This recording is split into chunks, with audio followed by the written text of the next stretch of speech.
gaur hona gatoz salaketa bat aurkeztera, Guardia Zibilaren kontrako salaketa bat, bere gunean, herriaren salaketa izan zenean Eusko Alkartasunaren egoitzara sartu zirelako ilegalki,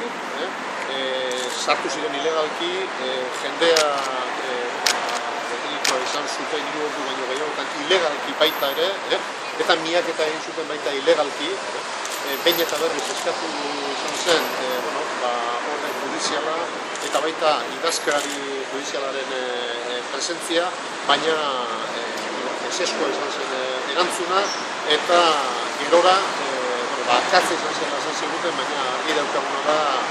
akatza izatea ez dela ulergarria, Eusko Alkartasunako eraikinean kontu ikusten da edozein tokitatik, eta zentzu horretan egiten dugun irakurketa da Eusko Alkartasuna betidanik giza eskubideen eta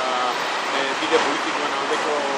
alde induen alderdi bat izan da, bide demokratiko eta politiko ausunik dituena, baina argi eta garbi ere bere helburua Euskal Herriaren independentzia jarri duela, eta zentzu horretan estatu espainiarren arerio politikoa garbia. Argi daukaguna da,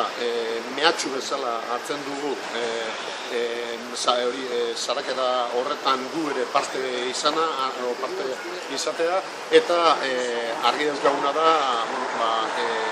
Espainiar estatuak aldituen da bide guztiak erabiliko dituela alderdi politiko independentista